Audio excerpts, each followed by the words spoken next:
मग अगं ऐक की मम्मी.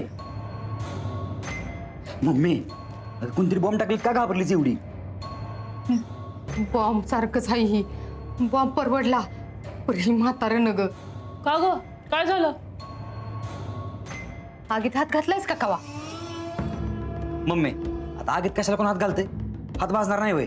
ऋतिक बाळा, वाघ किती जरी म्हातारा झाला तरी बी वाघच असतोय ना. त्याच्यासमोर शिकार आल्यावर तो गप्प बसतो का? नाही ना, शिकार करतोच ना. त्यामुळे आपलं काय खरं नाही आता. का आपण कशाला घाबरायला हवं? उलट आपणच वाघासमोर शिकार आणून ठेवली तर. आपल्याला कृष्णाला या घरातून बाहेर काढायचंय ना, मग तिची शिकार दादासाहेबच करतील. आपल्याला फक्त कृष्ण नावाचं सावज त्यांच्या समोर सतत आणून ठेवावं लागेल. अंतरा, ही समजा ऐकायला लय भारी वाटतंय बर का, पर ही दादासाहेब नावाचं वादळ आपल्या बाजूने वळवायला आपल्याला जमल का? जमवावंच लागेल. त्याशिवाय ती कृष्णा या घरातून बाहेर जाणार नाही.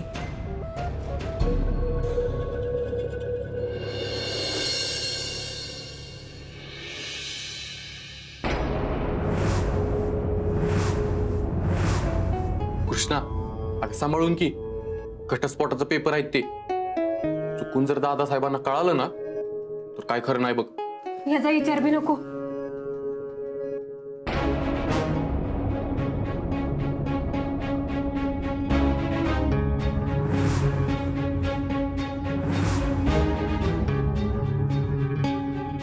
कसलं पेपर आहेत हे? काय विचारतोय आम्ही? ते दादा ते पेपर यावर सह्या आहेत तुमच्या? म्हणजे नक्कीच महत्वाची कागदपत्र असणार. हे नक्की कसले पेपर आहेत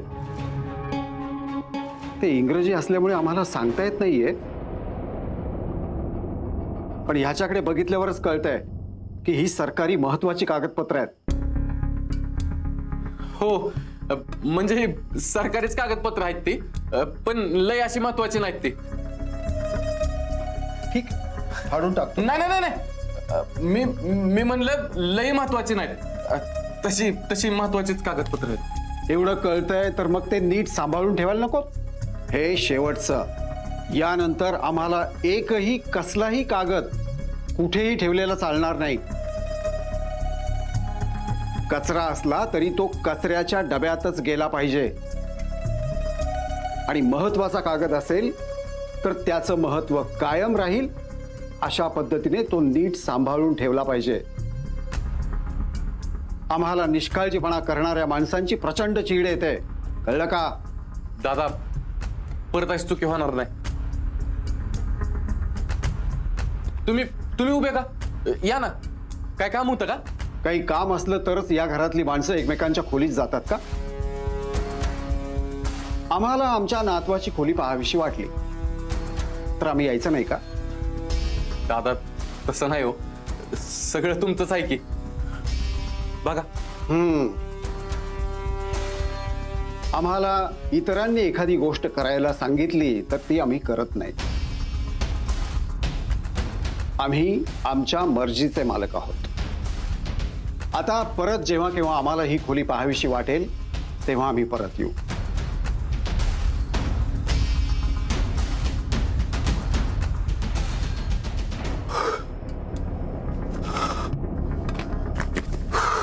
कृष्णा जीव जाता जाता वाचलाय बघ आपला.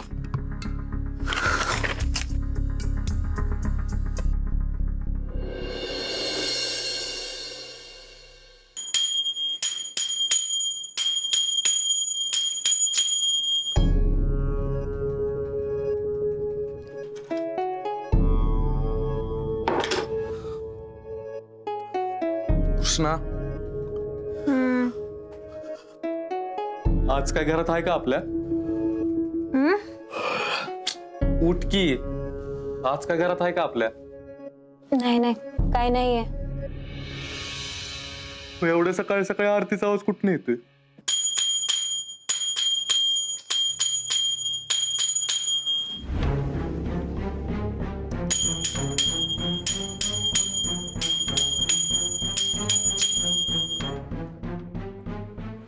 देवा, म्हातारा आल्या आल्या सुरूच झालंय की.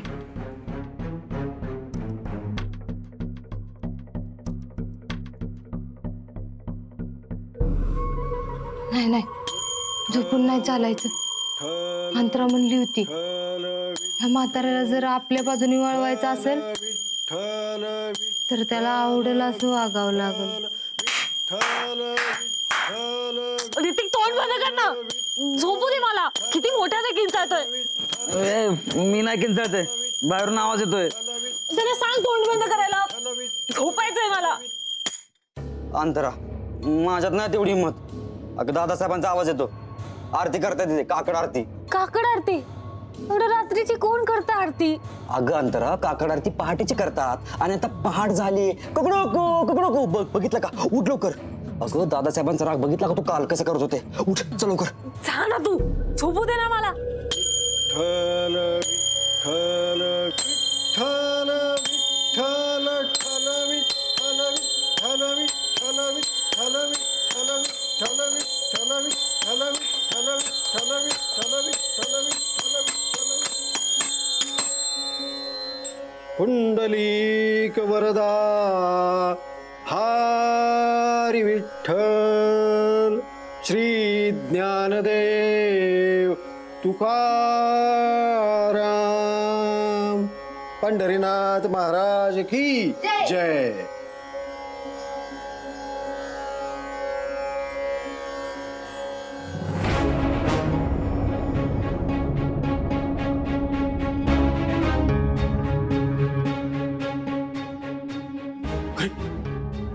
हे काय चाललंय? तुम्ही एकाने आंघोळ केलेली नाही? ओले त्या अंगानं आरती करायची असते आणि तुम्ही इथे सगळे पारोशांगानं आलात.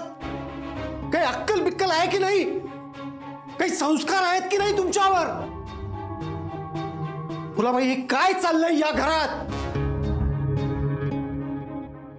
ही शिकवण दिली त्यांना, हे संस्कार केलेत.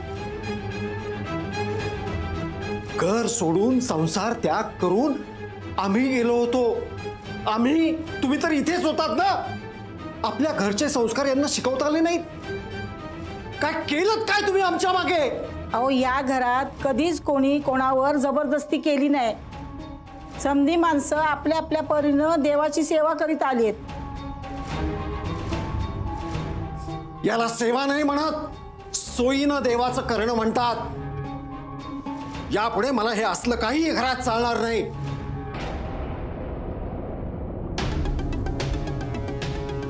तू या घरची नाचून आहेस ना. यापुढं घरातलं सगळं तुला सांभाळायचंय. आमच्या सुनेला जरा तरी अक्कल असेल असं वाटलं होतं आम्हाला, पण आज घरात जे घडलंय ना त्यावरनं ते जाणवत नाहीये.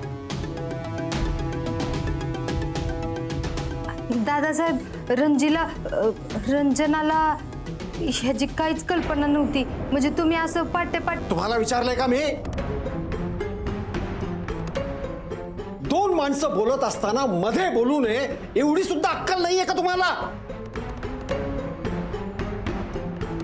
तुमच्यावर मी आता जबाबदारी सोपवतोय. उद्या सकाळी तुम्ही सगळे सकाळी 5च्या आत आंघोळ करून प्रसन्न चेहऱ्याने इथे हजर राहिलं पाहिजे.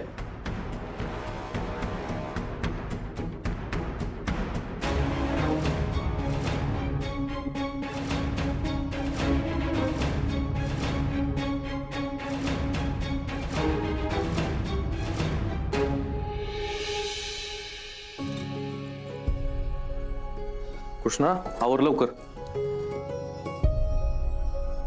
देवानं अक्कल दिली ती विकून बंगला बांधला की काय? हा साधं शास्त्र समजत नाही. यानंतर आम्हाला एकही कसलाही कागद कुठेही ठेवलेला चालणार नाही. आणि महत्वाचा कागद असेल तर त्याचं महत्व कायम राहील. अशा पद्धतीने तो नीट सांभाळून ठेवला पाहिजे. तू या घरची नाचून आहेस ना. यापुढं घरातलं सगळं तुला सांभाळायचंय.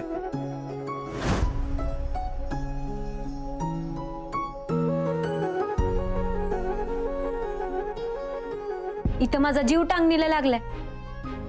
तू काय हसतोय सर? मी आहे ना तुझ्या स्वभावावर असतोय. काय ग प्रत्येक गोष्टी टेन्शन घेत असतेस तू? तू माझ्या जागेवर असतास ना मग कळलं असतं तुला. नाहीतर एक काम का नाही करत, तुझ्या खांद्यावर घे की ही सगळी जबाबदारी. मला घ्यायला काय नाही ग, पण आमच्या आजोबांनी त्यांच्या नाचुनीवर ही जबाबदारी सोपवली. त्याला मी तरी काय करणार? पण खरं सांगू का कृष्णा, त्यांना ही जबाबदारी तुला द्यावीशी वाटली हीच माझ्यासाठी लय मोठी गोष्ट आहे बघ. पण राया, मला मामांजींच्या रागाची लय भीती वाटते बघ. जर समज उद्या माझ्याकडनं काही चूक झाली, काय गडबड झाली, तर ते मला घरातनं बाहेर काढायला बी कमी करणार नाही तर. कृष्णा मला सांग, आपण एखाद्यावर कधी जबाबदारी सोपवतो? तवाच ना जेव्हा समोरचा माणूस ती जबाबदारी एकदम व्यवस्थित पार पाडू शकतो असा आपल्याला विश्वास असतो. त्या माणसात आपल्याला काहीतरी वेगळं पण जाणवतं. दादासाहेबांना तुझ्यातलं वेगळं पण दिसलं. तुझी हुशारी कळाली आहे कृष्णा, ही आनंदाची गोष्ट नाही का? तू नको काळजी करू, तू आहे ना ही जबाबदारी नक्की पार पाडशील अशी मला खात्री. जगात अशी कुठलीच गोष्ट नाही जी तुला जमणार नाही. मला परत तुझ्याशी लग्न करायला जमत नाहीये. मला तुझी लग्नाची बायको म्हणून जगायचं आहे. आता ना मी तुझी बायको हाय पण आणि नाही पण. ही जी अवस्था आहे ना ती माझा जीव घेते राय. आणि आता तर मला लय भीती वाटायला लागलीये बघ. मामांजी कडक शिस्तीचे आहेत, जुन्या परंपरा रूढी मानणारे आहेत. आणि उद्या जर त्यांना आपल्या घटस्फोटाबद्दल कळालं तर.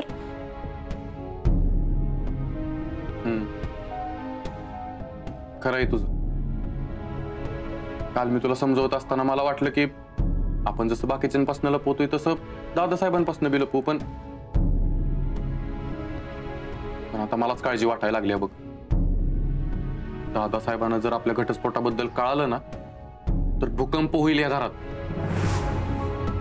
तरी आपलं नशीब चांगलं, काल घटस्फोटाचे पेपर हातात होते तरी त्यांना काय कळालं नाही त्यातलं. काल कसं तरी वाचलोय राया आपण, पण भविष्यात ही वेळ कधी पण येऊ शकते बघ. नाही येऊ द्यायची कृष्णा. या घटस्फोटाबद्दल कधीच कुणालाच काय बी नाही कळलं पाहिजे. जर काय घरात कळालं तर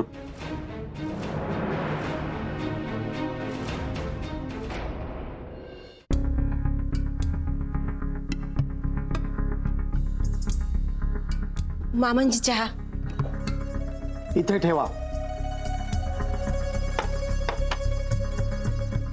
तुम्हाला किती गोड लागतो माहिती नव्हतं, त्यामुळे माझ्या हिशोबाने केलाय. चहा कोणाला प्यायचा आहे? कोणाला प्यायचा आहे चहा? तुम्हाला. मग तुमच्या हिशोबाने करून कसं जमेल? चहा करण्याआधी मला विचारलं असतं तर बिघडलं असतं का काही?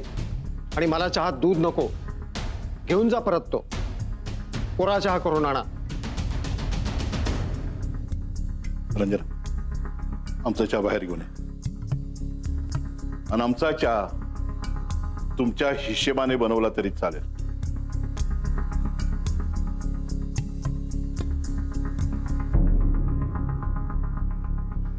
दादा येतो, कारखान्यात निघालो.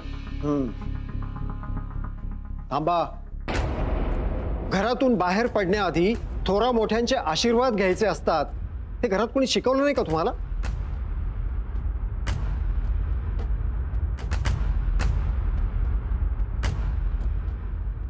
येतो. ही कुठे चालली आहे? कारखान्यात. तुम्हाला विचारलंय का? तुम्ही बोला. मामांची कारखान्यात काम करायला निघाली. कारखान्यात काय काम करणार तू? आणि विधात्यांच्या घरातल्या बायका बाहेर जाऊन कधीपासून काम करायला लागल्या? बायकांनी घर सांभाळायचं असतं आणि पुरुषांनी बाहेर जाऊन कमवून आणायचं असतं. विधात्यांच्या घरातल्या पुरुषांमध्ये एवढा पण दम नाही राहिला की ते बाहेर जाऊन कमवून आणतील आणि घर सांभाळतील. मामांजी तसं काय? आम्हाला समजवायच्या भानगडीत पडू नका. तुम्ही विधात्यांच्या घरातल्या सून आहात की कारखान्यातला कामगार?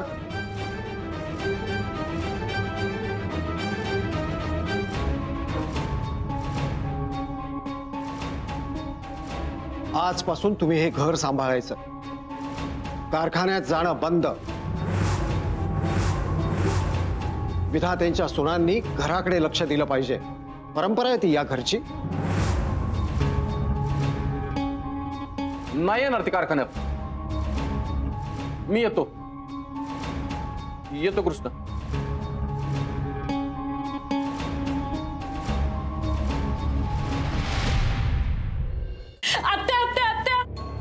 सगळं आपल्या मनासारखं झालंय.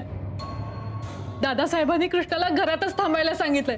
त्यांनी तिला कारखान्यात जाऊच दिलं नाही. ते तिला खूप बोलले. आता काय ती कारखान्यात जात नाही. म्हणजे नक्की काय झालंय? कृष्णा कामावर निघाले हे दादासाहेबांना कळलं तर त्यांनी तिला खूप ऐकवलं. विधात्यांच्या घरात बायका घर सांभाळतात, असं बाहेर जाऊन नोकरी करत नाहीत. त्यामुळे तू पण आजपासून घरातली कामं करायची आहेस. आता काय कृष्णाला सगळं ऐकावं लागलं. आता ती घरात थांबणार म्हणजे कारखान्यातली सत्ता कोणाच्या हातात येणार? अंतरा, तुला का नाही ऋतिक चव्हाण नाही पण गुण लागलाय बघ. अगं तुला एक गोष्ट समजत्या का? म्हाताऱ्यांनी जर कृष्णीला कारखान्यात जायची परवानगी दिली नाही तर तुला बी नाही देणार. अंतरा, तू नको टेन्शन घेऊ. तुझी जागा मी जाईन कारखाना कामाला. संपलायचे. मला नाही जायचं कामावर. मी घरीच थांबणार. हीच उत्तम संधी आहे दादासाहेबांना आपल्या बाजूने वळवायची. ती कशी? दादासाहेबांनी काकड आरतीला सगळ्यांना बोलवण्याची जबाबदारी कोणावर सोपवली आहे? कृष्णीवर. मग जर आपण तिकडे गेलोच नाही तर बोलणं कोणाला खावं लागणार आहे? अंतरा, खरंच तुला ऋतिक चव्हाण नाही पण गुण लागलाय बघ. अगं जरी कृष्णीला बोलणी बसणार असली ना तरी बी ती म्हातारा आपल्याला सोडणार आहे तवा. पण मग जर असं झालं तर दादासाहेबांच्या आधी आपण काकड आरतीला पोचलो तर त्यांच्या नजरेत मोठं कोण होणार? आपण. झालं तर मग आपल्याला तेच करायचंय. आपल्याला कृष्णापेक्षाही मोठं व्हायचंय. दादासाहेबांपुढे घरातल्या कोणाचं काहीच चालत नाही. एकदा का दादासाहेबांना बाटलीत उतरवलं की आपलं काम झालंच म्हणून समजा. खरं आहे ग तुझं. ठरलं तर मग आता मिशन दादासाहेब. जोपर्यंत ते कृष्णाला घराबाहेर काढत नाही तोपर्यंत आपण शांत बसायचं नाही.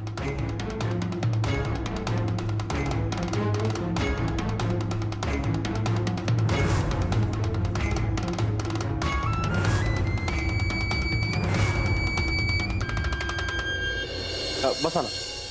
मी युवा सावित्री या संस्थेकडून आली. हे माझं कार्ड. बोला की मॅडम. आम्ही दरवर्षी कमी वयात उत्तुंग यश मिळवणाऱ्या तरुणींना आदर्श युवा सावित्री पुरस्कार देतो.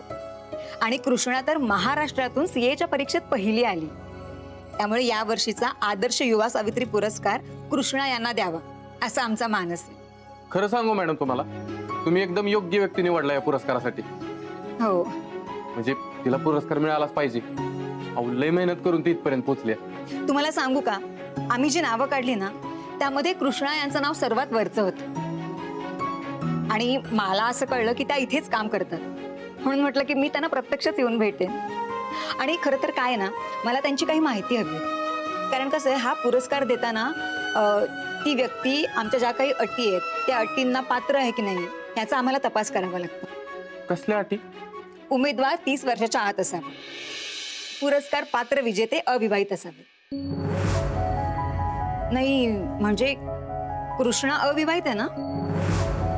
नाही, जर त्या अविवाहित असतील तरच त्या पुरस्कारासाठी पात्र ठरतील. काय झालं सर? त्यांचं खरंच लग्न झालं नाहीये ना? हो, नाही झालं त्यांचं लग्न. अविवाहित.